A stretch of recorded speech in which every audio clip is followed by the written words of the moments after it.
नमस्कार, मैं खुशबू कुमारी। आप देख रहे हैं वेब इंडिया न्यूज। यहाँ दी जाती है तमाम सटीक और सही खबरें सबसे पहले आप तक। इस समय की सबसे बड़ी खबर बिहार राज्य के पश्चिम चंपारण जिला के बगहा क्षेत्र से आ रहा है।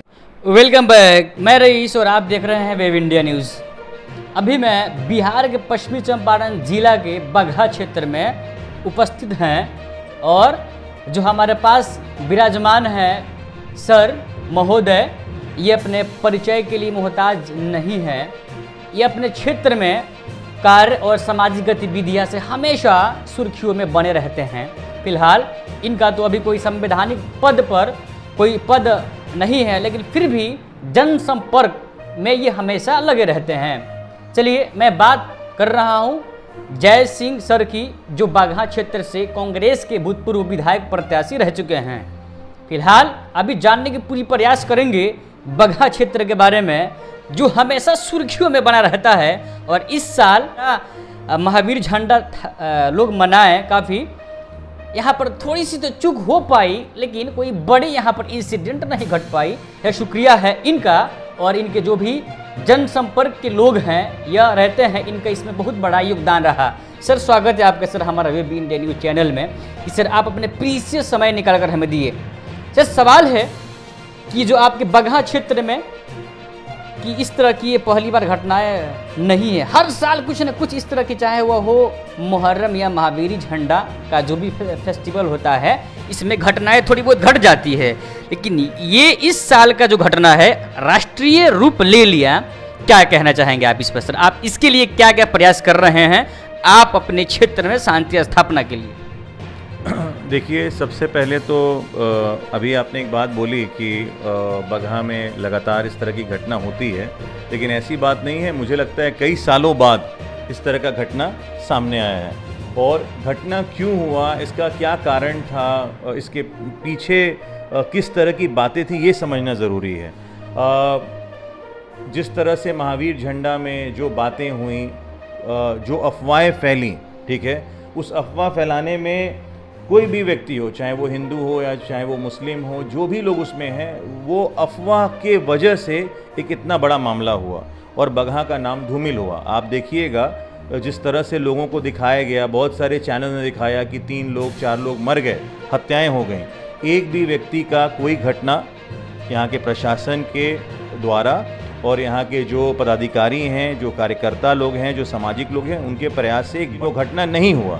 और ये बहुत दुर्भाग्यपूर्ण बात है कि जो ये मामला, जो आज का जो नया जनरेशन है और जो आज की नई राजनीति है, उसमें ऐसे लोगों को टारगेट किया जाता है जो बच्चे हैं। देखिए अभी जो FIR वगैरह की बात चल रही है, जो अधिकांश वीडियो में जो लड़के आए हैं, वो लड़के 18 साल से लेके 26-27 साल के लड़के हैं। वो कौन लड़के हैं? वो लड़के जो बेरोजगार हैं, जिनके पास कुछ करने को नहीं है। तो लोग सर ये आपकी बातों से प्रश्न सर उठा है सर, आप सीधे केंद्र सरकार पर निशाना साध रहे हैं। अगर सर ये लोग बेरोजगार नहीं होते तो शायद इसमें ये शामिल नहीं होते। बिल्कुल, मैं तो हमेशा से एक बात बोलता आया हूँ कि जो आने वाली पीढ़ी है उसको शिक्षा से जुड़ने की ज़रूरत है।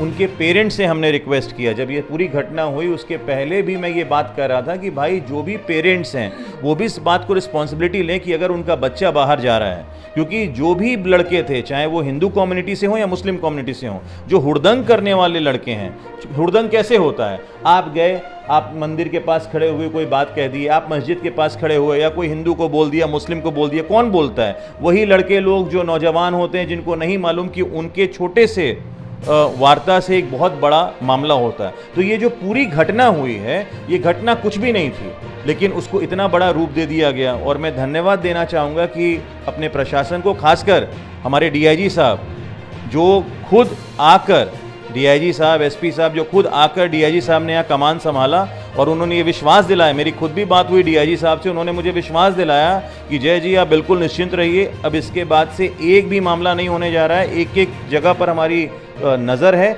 और आप लोग भी अपने तरफ से अनुरोध कीजिए जनता से कि शांति बनाए रखें। सर जब घटना घटी सर महावीरी झंडा के समय, तो जो SP साहब हैं छुट्टी में थे और जो विधायक जी थे ये भी किसी अन्य जगह के लिए गए थे। सर क्या आपको लगता है कि अगर इस तरह के लोग जब फेस्टिवल होता है या जैसे आप हैं या जिम्मेदार लोग जो भी हों, अगर ये लोग अगर इसमें शामिल रहे, इनके अगर संरक्षण में अगर कोई भी फेस्टिवल हो जिस पर खासकर दंगा का शक हो, अगर ये लोग इसमें शामिल रहें, साथ दें, तो क्या लगता है कि इस पर हम लोग कंट्रोल कर सकते हैं? नहीं, देखिए विधायक जी की जो बात कहे ये तो मुझे नहीं जानकारी थी कि वो कहाँ पर हैं। जानकारी से मुझे, हाँ आपको जानकारी है, लेकिन अब किसी कारण से नहीं होंगे। हाँ एसपी साहब छुट्टी पे थे और एसपी साहब किसी महत्वपूर्ण या मैं तो ये भी सुना हूँ कि शायद ट्रेनिंग के लिए भी गए हुए थे। तो कहीं ना कहीं बहुत महत्वपूर्ण बात है इस समय। लेकिन जो सबसे महत्वपूर्ण बात है ये देखने को कि दंगे के अगले दिन एसपी साहब पुनः वापस, रातों रात, फ़्लाइट अवेलेबल नहीं था, उन्होंने किसी तरह फ़्लाइट किया, फ़्लाइट लेकर वो वापस आए हैं और वापस अपनी ड्यूटी को संभाले हैं। तो बगहा एसपी की जो दायित्व बनता है वो अपने दायित्व पे लगे। और आप विश्वास मानिए बगहा पुलिस प्रशासन अब एकदम मजबूती के साथ, अगर प्रशासन उस दिन नहीं अपना पावर दिखाती तो हो सकता है ये जो अफवाह है वो इतना ज़्यादा फैला होता कि आज बगहा को शर्मसार कर दिया होता। लेकिन सर दुख की बात तब होती है जब इस बगहा क्षेत्र में एक सैनिक का बटालियन जो 65वीं बटालियन है उनकी यहाँ पर टीम रहती है और एक एसपी साहब का जोन है, और यहाँ पर सर इस तरह की घटनाएं घटी, सर बहुत दुख लगता है। हालांकि पूरे प्रशासन एसपी साहब के पास है, ये अगर चाहते तो पहले से ही कुछ इसमें जो भी चेंजेस है या नियम है, शर्तें लगा देते हैं, तो सर फिर ये कैसे घट पाई? हालांकि सर हम लोगों ने रामनगर में भी देखे, वहाँ पर ड्रोन के द्वारा पूरा नज़र रखी गई थी, लेकिन यहाँ पर सर क्यों इस तरह घटनाएं घट? नहीं, आप देखिए बहुत अच्छी बात है कि आप इतना ज़्यादा जागरूक हैं बगहा को लेकर और आप इतना चाहते हैं कि इस तरह की घटना को, आप जिस तरह आपको शर्म फील हो रहा है, बहुत सारे ऐसे लोग हैं जिनको ये घटना के बाद बहुत ज़्यादा वो शर्मसार हैं। क्योंकि बगहा एक ऐसा जगह है जहाँ पे बचपन से हिंदू मुस्लिम एक थाली में खाया है, हिंदू मुस्लिम एक जगह पढ़ा है, और हिंदू मुस्लिम की जो सामाजिक जो आपस की भाईचारा है वो बगहा से अच्छा तो मुझे कहीं नहीं देखने को मिलता। क्योंकि मेन बाज़ार जो बगहा बाज़ार है वहाँ जो मुसलमानों की संख्या और हिंदू की संख्या कोई बहुत, दोनों ही लगभग उतनी है, और वही भाईचारा देखने को मिलता है। दूसरी बात, आपने ड्रोन की बात कही, बगहा के अंदर भी ड्रोन का इस्तेमाल हुआ है, बगहा के अंदर भी ड्रोन को लेकर शांति, देखिए कहने का मतलब है हादसा कैसे होता है। पुलिस बहुत ज़्यादा उस कार्यक्रम को लेके, पुलिस प्रशासन बहुत बड़े स्तर पर अपने लोगों को भेजा था। लेकिन एक ऐसा जगह था जो मुझे जानने को मिला जहाँ पर एक गली थी, जिस गली के आसपास ये घटना हुआ, कोई बात को लेके घटना हुआ, कोई छोटा सा झड़प हुआ। मेन अफवाह जो फैला वो अफवाह दो चीज़ों को लेके फैला। पहला कि लोगों ने ये बता दिया कि भाई मूर्ति टूट गई, जिसको डीएम साहब बुलाकर मंदिर की जो मूर्ति है दिखाए कि नहीं मूर्ति नहीं टूटा, और दूसरे तरफ दूसरे पक्ष से ये बात आई कि शायद मस्जिद को तोड़ा जा रहा है। तो ये दोनों अफवाह जब फैला तो नहीं होता, एक हड़कंप मच गया लोगों के अंदर, और इसी हड़कंप के अंदर लोग बेचैन हो गए, और उस बेचैनी को जो है लोगों के सामने लोगों के अंदर फिर अफवाह बढ़ता गया। लेकिन सर चुनाव आ रहा है 2024 में लोकसभा का, सर आप सर इसको किस नज़रिए से देखेंगे? हालांकि 7, 8, 10 साल पहले तो इस तरह की मतलब घटनाएं बहुत कम घटती थी, माइनर। हालांकि हम लोग भी देखते थे कि साथ में जाकर लाठी खेलना, हम लोग उनके यहाँ खड़ा। लेकिन सर जैसे जैसे समय बीतता जा रहा है, ये जो भावनाएं एक दूसरे के अंदर, दोनों समुदाय के अंदर एक अपोजिट भावनाएं उत्पन्न हो रही है, सर आप इसको कैसे देखते हैं? देखिए हम तो हमेशा ये बात कहेंगे कि राजनीति में जात पात और धर्म को लाना मतलब ये तो बिल्कुल ही शर्मनाक बात है। और ऐसा अगर हम लोग करेंगे, और कई बार देखिए यही जो घटना हुई इसमें भी बहुत सारे लोग बहुत सारी बातें कह रहे हैं कि भैया फलाने लोग करवाए हैं, ये करें। हम किसी के ऊपर इल्ज़ाम नहीं लगाएंगे या किसी, हम बस इतना बताएंगे कि चाहे वो हमारा मुस्लिम कम्युनिटी हो, चाहे वो हमारा हिंदू कम्युनिटी हो, और चाहे वहाँ के जो युवा पीढ़ी है, हम उनको यही बताना चाहेंगे कि देखो हिंदू मुस्लिम करके। सर आप उत्तर सर थोड़ा साइड में हो रहे हैं सर। मैं सरकार सर मैं बता रहा हूँ कि मैं हिंदू मुस्लिम समाज के उन सभी लोगों से अपील कर रहा हूँ कि हिंदू मुस्लिम करके अगर राजनीतिक लोग उसका लाभ उठाना चाहते हैं, आप उनको जगह ही मत दीजिए ना। आपको अपना घर चलाना है, आपको शिक्षा तालीम हासिल करनी है, आपको आगे जाना है, तो लोगों को मौका मिलता है टारगेट करने का वैसे बेरोजगार लोग को, जो लोग जिनके पास अभी शायद काम नहीं है, जो तालीम हासिल नहीं कर पाए, जिनके पास शिक्षा नहीं है, उसका इस्तेमाल करके राजनीतिक लोग करते हैं। लेकिन आप हमसे अगर डायरेक्ट पूछते हैं कि किसका इसके पीछे है, तो हम अभी सर वहाँ नहीं सर। सर मैंने आपसे सवाल घुमा के सर पूछा और आप सर उत्तर भी सर दिया घुमा के। सर सवाल सीधा है सर। हाँ। क्या 2024 का चुनाव का इससे कुछ ताल्लुकात है कि नहीं? क्या उस बेस पर हो सकता है sir, maybe but no baby sir, क्या उसके लिए यहाँ पे कुछ उदंड लोग इसको भड़काने की प्रयास कर रहे हैं? सर आप विचार से पूछ रहा हूँ। 2024 के चुनाव को लेकर मैं जो पर्सनल व्यू ये देखता हूँ, कहीं ना कहीं इसमें कुछ ऐसे तत्व हैं जो राजनीतिक रूप से इस पूरे मामले को फ़ायदा उठाना चाहते हैं। और ऐसा तत्व जब हमारे पास जानकारी आएगी, हम बिना जानकारी के तो ये बात नहीं कह सकते, क्योंकि उससे हमारा बगहा और बदनाम होगा। हाँ, जब पुष्टि होगी, क्योंकि कुछ चीज़ें ऐसी सामने आई हैं जो सामाजिक रूप से नहीं होना चाहिए, और उसमें जो भी संगठन है या जो भी लोग उसके पीछे हैं उसका जांच आएगा। और आप मेरे सामने आप पूछिएगा, तो अगर वैसे लोग होंगे तो मैं आपको बता दूंगा कि हाँ भाई, वैसे पार्टी के लोग या वैसे संगठन के लोग हैं जो इस तरह का काम किए हैं। अभी अगर आप मुझसे पूछेंगे तो ये पूरा जो दंगा हुआ है, ये दंगा केवल और केवल अफवाह के वजह से, और अफवाह का दोनों मुख्य कारण मैंने बता दिया। एक पक्ष से ये बोला गया कि हाँ भाई मूर्ति टूटी है, जो नहीं हुआ था, और दूसरे पक्ष से ये बोला गया कि मस्जिद तोड़ा जा रहा है, जो नहीं हुआ था। तो इसी दोनों को लेकर ये पूरा दंगा बगहा शहर में, आप जाइए पंचायत में जाइए, हमारा बगहा में 29 पंचायत है, 24 बगहा 1 और 5 बगहा 2 में, वहाँ कहीं ऐसा मामला देखने को नहीं मिला। तो जहाँ आबादी थी वहाँ जो है ये जो दंगे का जो चर्चा हुआ वो ज़ोरों से हुआ। और जिस तरह से डीआईजी साहब ने एंट्री किया और पूरे चीज़ों को रोकने का काम किया, बहुत बड़ा मामला हो सकता था। सबसे अच्छी बात है कि दंगे में एक भी आदमी की जान नहीं गई, जो हम लोग के लिए बहुत बड़ी बात है। किसी ने कहा कि घर को लग गई आग घर के चिराग से। इस बात पर एक शायर के शेर आया याद मुझे, नफरतों को हमें मिटाना है, प्यार का दीप फिर जलाना है, हिंदू मुस्लिम सब एक हो जाए, ऐसे हिंदुस्तान बनाना है। सर राष्ट्रीय सर, इस तरह की घटनाएं न घटे, इससे आप मेरे न्यूज़ चैनल के माध्यम से प्रशासन के साथ साथ जो इसमें मुलव्विज हैं, शामिल है, जो युवा आपने कहा 18 से लेकर 28-30 बरस की एज में, आप उनके पेरेंट्स से क्या कहना चाहेंगे? नहीं, मैं वेब, आपका चैनल का नाम है वेब इंडिया के माध्यम से I would like to convey this message. मैं ये संदेश उन सभी पेरेंट्स से देना चाहूँगा, खासकर उन बच्चों को जो हमारे बच्चे युवा वर्ग के हैं, जो लगभग 17 साल से 28 साल के वर्ग के एज ग्रुप के लोग हैं, कि वो पेरेंट्स का भाई दायित्व बनता है कि उनके बच्चे जब ऐसा कोई पर्व होता है तो उस पर्व में कैसे लोगों के साथ हैं, क्या वो जा रहे हैं तो उस पर्व को मनाने के लिए किस सोच के साथ जा रहे हैं, क्या उस तरह का हुड़दंग अगर उनको दिखता है, उस तरह का हुड़दंग का ग्रुप दिखता है, तो अपने बच्चों पे थोड़ा नज़र रखें, उन्हें मालूम चले कि उनके बच्चे क्या कर रहे हैं। उससे उनके बच्चों का जो अपने जो पेरेंट्स की जिम्मेदारी है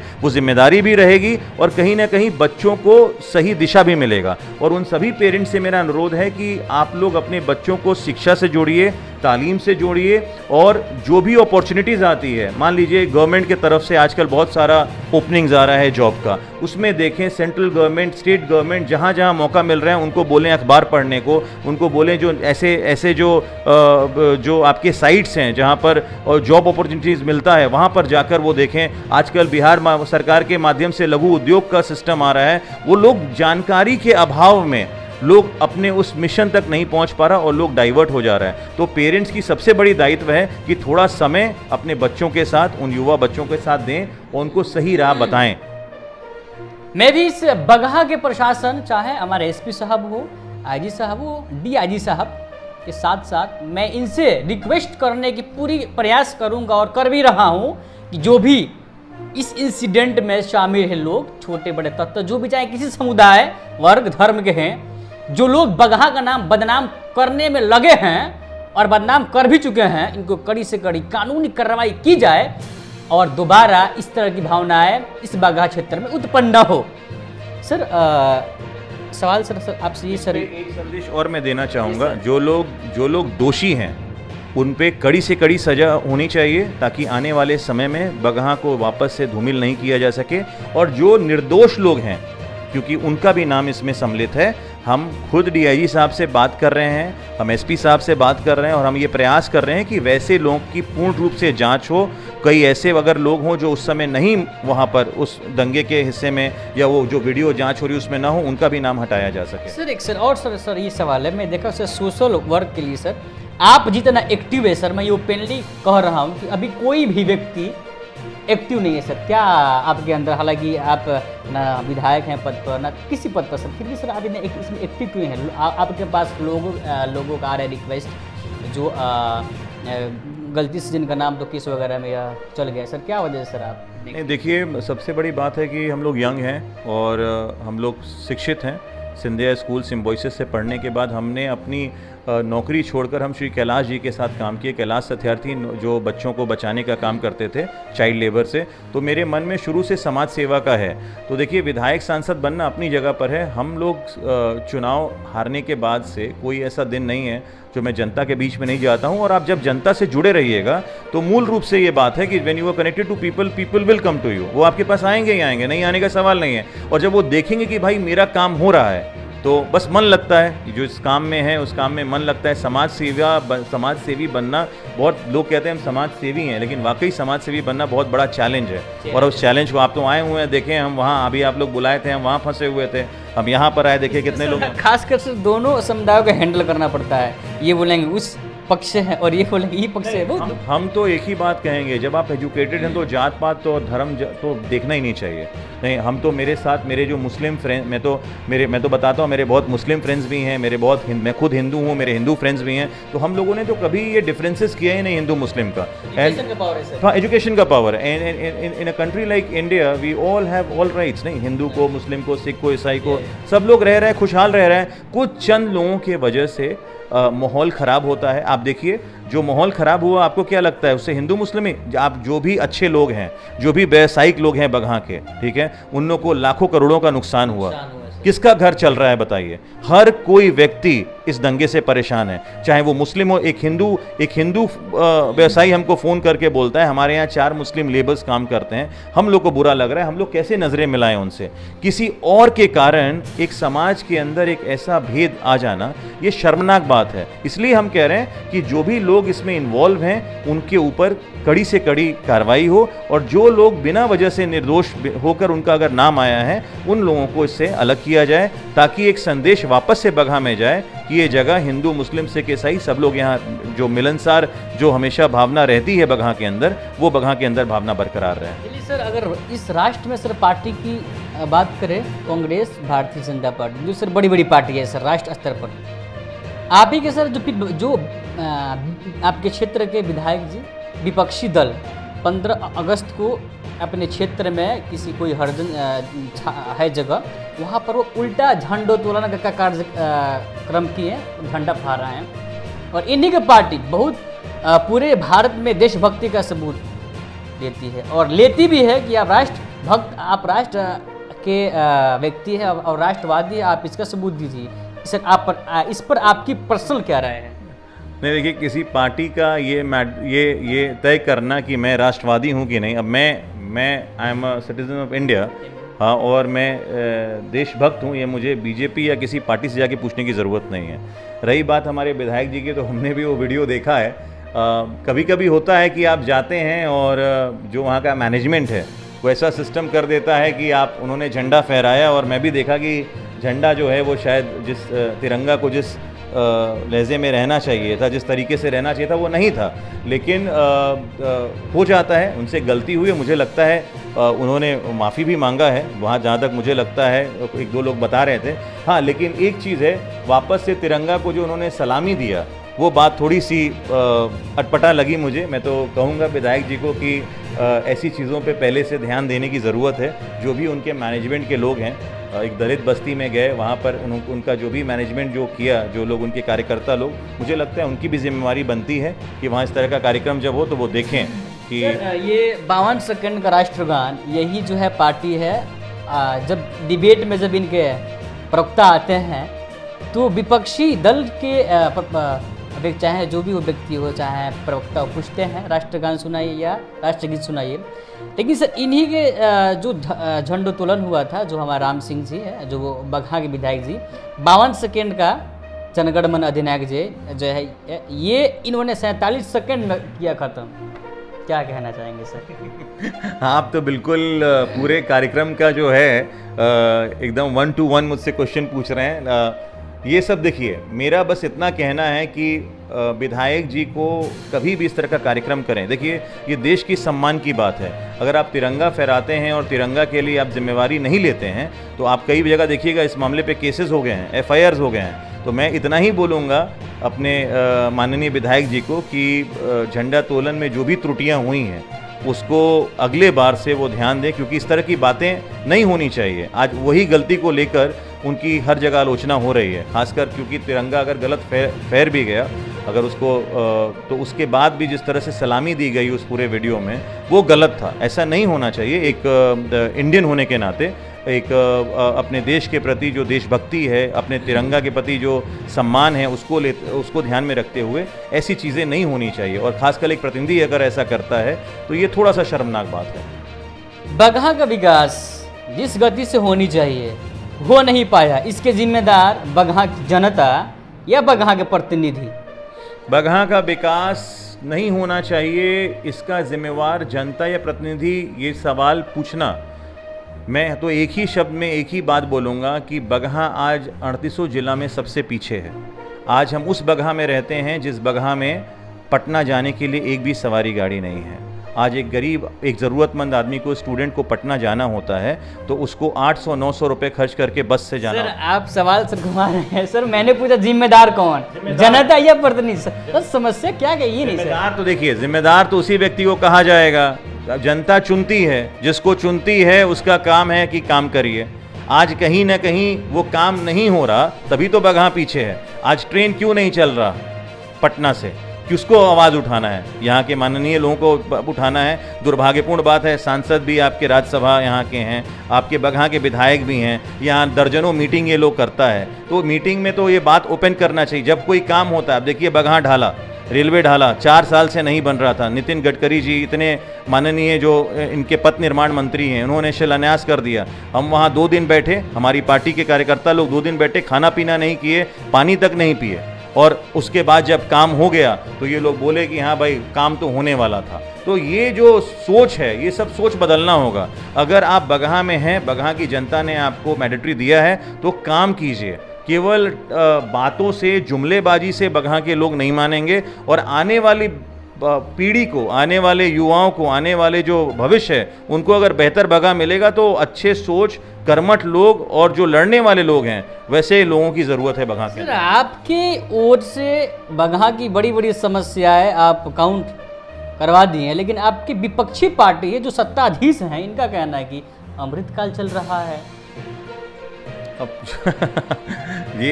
ये विपक्षी पार्टी, आप देखिए यहाँ तो विपक्ष पे हम लोग हैं ना, यहाँ तो हम लोग विपक्ष में हैं। हाँ ठीक है, हम हमारा हाँ तो हमारा जो विपक्ष अगर ये कह रहा है तो ये बात छुपी नहीं है। आप बगहा के अंदर, आप जब से, मतलब हम खासकर अपने क्षेत्र की बात करेंगे, चाहे वो कटाव की बात हो जहाँ हजारों लाखों लोग, हाँ बहुत बड़ी समस्या है। झारमवी के लोग कटाव पे जा रहे थे, हम लोग वो झारमवी जाकर वहाँ लाखों की संख्या में लोग बेघर हो गए होते, हम लोग वहाँ जाकर टेंट गाड़ के उस भीषण, आप कहिए उसको रेगिस्तान ही आप बोलिएगा, वहाँ जाकर हम लोग धरना दिए। DM साहब उसके बाद लाखों बोरियां वहां भेजे, उनके संरक्षण की बात हुई। रेलवे ढाला को लेके बगहा के लोग परेशान थे, हम लोगों ने वहां पे आंदोलन किया, वहां उनके लिए लड़े। उस परिस्थिति में आज देखिए ढाला का, रेलवे ढाला ROB का काम शुरू हो गया। बगहा में टोल मांगा जाता था किसानों से, बगहा किसान का टोल टैक्स मांगा जाता था। उस टोल टैक्स को हम लोगों ने, उसके खिलाफ आवेदन दिया, उसके खिलाफ हम लोग संघर्ष किए। लगभग 8 से 9 लाख रुपए वहां गन्ना किसानों से लगभग एक दिन में लिया जाता था। लगभग एक सीजन में 5-6 करोड़ की कमाई थी। जाने का 50 रुपए, आने का 50 रुपए, वो हम लोगों ने माफ करवाया वहां संघर्ष करके। तो जहां जहां जरूरत पड़ा, जहां कोविड में, कोरोना में, जब लोगों को एम्बुलेंस नहीं मिल रहा था, किसकी दायित्व है? ये लोग, जो लोग सत्ता में बैठे हैं, जिन लोग के पास पावर है, जो लोग विधायक, सांसद, इन लोग का काम है। लेकिन हम लोग अपने काम से कभी पीछे नहीं गए। हमने कभी ये नहीं महसूस किया कि हम विधायक हैं या नहीं हैं। जहां जरूरत पड़ा जनता के लिए हम लोग आगे बढ़े हैं और आजीवन आगे बढ़ते रहेंगे। उसके लिए ये सोच नहीं कि हमको विधायक या सांसद ही बन जाना है। आपके अंदर, अगर आपके अंदर प्रबलता है, आपके अंदर हुनर है, आपके अंदर विजन है और आप करेजियस हैं, और आप एक अच्छे समाज सेवी हैं और आपको अगर अपने जनता के प्रति लगाव है तो कोई काम मुश्किल नहीं है, उसके लिए आप कहीं तक जाइएगा, काम में आपको रिजल्ट दिखेगा। सर आपसे सर सेकेंड लास्ट सर ये आपसे है कि प्रश्न गल्फ की सर बात करें, थोड़ा गल्फ कंट्री की बात करें, आज जो बहुत ज़्यादा रोजगार दे रहा है, चाहे हम लोग हो, नेपाल के हो, बांग्लादेश लोग जाकर काम करते हैं। 25 साल पहले दुबई, कतर, ओमान इन सब का कोई सर वजूद नहीं था, लेकिन आज ये दुनिया इनको लोहा मान रही है। और सर हमारे यहाँ टैक्स के ऊपर टैक्स लोगों को नोच कर खाया जा रहा है, लेकिन तो सर अगर हम लोग कंपेयर करें उसके 20% भी तेज गति से हमारे यहाँ विकास नहीं हो रहा है। देखिए गल्फ़ कंट्रीज़ का जो मैं भी घुमा हुआ हूँ, मैं भी दुबई गया हूँ, बहुत वहाँ का जो स्टैंडर्ड ऑफ लिविंग है, ठीक है, वो आज यूरोपियंस को बीट कर रहे हैं। उसका मुख्य कारण है कि उनके पास जो नेचुरल रिसोर्सेज हैं वो इतनी ज़्यादा मात्रा में है कि उनका इकोनॉमी ऑटोमेटिकली स्ट्रॉन्ग है। रही बात इंडिया की, आप पूरे देश की बात कर रहे हैं, तो हमारे देश के काफ़ी लोग वहाँ जाते हैं, काफ़ी लोगों को वहाँ एम्प्लॉयमेंट मिलता है, लेकिन वही बात है जब जो सत्ता में बैठे लोग हैं, जिस समय उनको अच्छे दिन के वादे किए गए, उन लोगों ने ये बात बोला कि हम लोग 2 करोड़ युवाओं को नौकरी देंगे। आज 2 करोड़ युवाओं को अगर नौकरी मिला होता तो 18 करोड़ युवा आज नौकरी में होता, यानी अगर 18 करोड़ में से मैं बोल रहा हूँ अगर 4 मतलब कितना 2-2.5 करोड़ लोग भी अगर उधर मिडिल ईस्ट गया होगा तो वो लोग को तो आज नहीं जाना पड़ता। एक बात बता रहा हूँ, एक एग्जाम्पल दे रहा हूँ मैं, मेरे को एग्जैक्ट न्यूमरल फिगर नहीं पता। तो इसलिए कहीं ना कहीं जो लोग ऊपरी सत्ता पे बैठे हैं उन लोग को धरातल पे उतर कर इकोनॉमी की बात करनी चाहिए, पर कैपिटा की बात करनी चाहिए, माइक्रो इकोनॉमी पे ध्यान देना चाहिए, और उनको ये देखना चाहिए किस तरह हम लोग एम्प्लॉयमेंट जनरेट करें, किस तरह जो बेस है इंडिया का विच इज़ एग्रीकल्चर, उस पर हम लोग किसानों को संरक्षण दें। आज देखिए कितने किसानों का बलि चढ़ गया बिल को लेकर। हाँ, लोग धरना देते रह गए लेकिन सरकार नहीं मानी, आखिरी में उनको पीछे हटना पड़ा। तो कहीं ना कहीं तो वो लूप पर थे ना, कहीं तो उन्हें मालूम था ना हम गलत कर रहे हैं किसानों से। आप अगर कोई बिल पास करते हो और उसमें किसान ही समर्थन में नहीं है तो कहीं ना कहीं देश का जो नेतृत्व है उस नेतृत्व को और मजबूत करने की ज़रूरत है। वो नेतृत्व कहीं और भटका जा रहा है, अमीर होता जा रहा है, गरीब होता जा रहा है, और मिडिल क्लास फैमिली की तो पूछिए मत, उनकी तो रीढ़ की हड्डी इस महंगाई में टूट चुकी है। सौगंध हमें इस मिट्टी की मैं देश नहीं बिकने दूंगा। सर क्या कहेंगे अभी सर? ये आपका रेलवे सेक्टर बिक गया, हवाई सेक्टर बिक गया, बहुत सारे ऐसे हैं सर सेक्टर, लेकिन सर ये तो वाक्य झूठा है सर, ये सच है? नहीं, वाक्य झूठा तो नहीं है, क्योंकि जिस तरह से सारी कंपनीज चाहे निजीकरण हो, आप तो सब छोड़िए, हम ही एग्जाम्पल हैं। हमने फोर्ड गाड़ी ली और फोर्ड गाड़ी लेने के बाद फोर्ड गाड़ी भी जो है देश छोड़ के चला गया। कंपनी बिक भी रही हैं और कंपनी देश छोड़ के जा भी रही हैं। और आपको मैं बता दूं, बैंकिंग सेक्टर से लेके FMCG से लेके जो भी सेक्टर की आप बात करें, एग्रीकल्चर, सब कोई परेशान है। इकोनॉमी हमारे देश का दिन के दिन गिरता जा रहा है, अर्थव्यवस्था गिरती जा रही है, और लोगों का जो कमाई है उससे ज़्यादा लोगों का खर्चा है।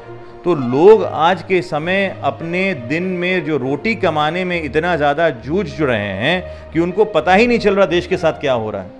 और आज देश को, मैं बार बार कह रहा हूँ कि देश को जुमलेबाजी और जात धर्म से नहीं देखिए, आप देश को एक काम करके दिखाइए, देश में युवाओं को रोजगार देके दिखाइए, हमारे किसानों को संरक्षण देने की बात कीजिए, हमारी महिलाओं को संरक्षण देने की बात कीजिए। देखिए कितनी शर्मनाक बात है कि एक मेडलिस्ट, जो भी मेडलिस्ट कौन, एक महिला मेडलिस्ट रेसलर, वो अगर सड़क पर जाकर धरना दे रही है और उसको पीटा जा रहा है, तो किस बेटी बचाओ की बात कर रहे हैं? हाँ, उनकी मंत्री को जब सवाल पूछा जा रहा है तो वो माइक छोड़ के भाग रही हैं। तो कहीं ना कहीं तो आप अपने आप को वो महसूस कर रहे हैं ना कि आपसे गलती हुई, तभी तो आप सामना नहीं कर पा रहे। तो देश के लोग धीरे धीरे सब कुछ समझ रहे हैं। बहुत दिन ये जुमलेबाजी नहीं चलने वाली। बहुत दिन जब जनता के पॉकेट पर वार आता है तो उसको एहसास होता है कि उसके साथ धोखा हो रहा है, और ये धोखा धीरे धीरे लोगों को समझ में आ रहा है। उसका उदाहरण आप देख लिए, कर्नाटक रिजल्ट आया अभी, किस तरह से वहाँ कांग्रेस वापस आई। और आज आप लिख लीजिए, मैं ये बात बता रहा हूँ कि आने वाले जो चुनाव है मध्य प्रदेश, तेलंगाना और राजस्थान, वहाँ पे भी जो कांग्रेस जो रिजल्ट रहेगा वो आप सब लोग को शॉक करेगा। चलिए सर, आपका बहुत बहुत सर आपका धन्यवाद सर कि सर आप अपने मूल्यवान समय सर निकाल कर हमें दिए। तो ये थे बगहा क्षेत्र से भूतपूर्व कांग्रेस के विधायक प्रत्याशी जय सिंह जी। इन्होंने अपनी बात को बेबाकी से रखते हैं या नहीं देखते हैं कि सामने वाला कौन है। एक मुझे बात आई जब सर जनता की बात कर रहे थे कि जनता ना जानता कि जनता के राजबा। तो चलिए, क्या चाहे वह बगहा का इंसिडेंट हो, चाहे विकास की गति हो, चाहे ध्वजारोहण की बात हो, सब पर सर ने बेबाकी से बात को रखी और खासकर पर्सनल राय देते हुए अपने विपक्षी पर निशाना साधे 2024 के लिए। क्या 2024 में लोकसभा का चुनाव होगा? क्या सत्ता में फिर वही पार्टी आएगी जो इनके अनुसार कि सिर्फ वाक्यों में उनका विकास हो रहा है, या कुछ धरातल पर भी होगा? सर लास्ट में सर आप अपनी बगहा के सर जनता को क्या कहना चाहेंगे? बगहा की जनता को यही बोलना चाहूँगा कि अभी जो माहौल बगहा में है, आप सब लोग अमन चैन से रहिए, किसी बहकावे में मत आइए और सोशल मीडिया पे कोई ऐसा बात मत लिखिए जिससे बिना वजह से कोई माहौल बिगड़े। हमेशा से एक ही बात कहा है कि ये जगह हम सब लोगों के, हिंदू हो मुस्लिम हो, हम सब लोग यहाँ एक साथ पले बड़े हैं और वो भाईचारा जो है हम लोग पुनः उसको स्थापित करें। किसी और के कारण हम लोग, खासकर जो युवा वर्ग है, किसी और के कारण मोहरा ना बने, क्योंकि ये आप विश्वास मानिए जब ये केसेस होते हैं तो उसमें भविष्य खराब हो जाता है। हाँ, आपको नौकरियां नहीं मिलेंगी, आपको विदेश जाने का मौका नहीं मिलेगा, सरकारी योजनाओं से आप नहीं जुड़ पाएंगे, तो आपके भविष्य के साथ खिलवाड़ होगा। तो ऐसा काम क्यों करें जिससे हमारा भविष्य बर्बाद हो जाए? तो इसलिए सारे युवाओं को, माता पिताओं से अनुरोध है कि अपने बच्चों को समझाएं और किसी बहकावे में ना आके अपने घर को आगे बढ़ाने का, अपने शिक्षा को आगे बढ़ाने का, अपने कर्तव्य को, अपने जो काम कर रहे हैं उसमें ज़्यादा ध्यान दें और इन फालतू चीज़ों में ना पड़ें। चलिए, ऐसे ही खबर देखने के लिए विजिट कीजिए हमारे चैनल। मैं रईसुल आजम कैमरा पर्सन कलीम कुरैशी के साथ वेब इंडिया न्यूज राम। बेहतर उपचार, सुरक्षित परिवार। जब मामला हो सेहत का तो समझौता कैसा?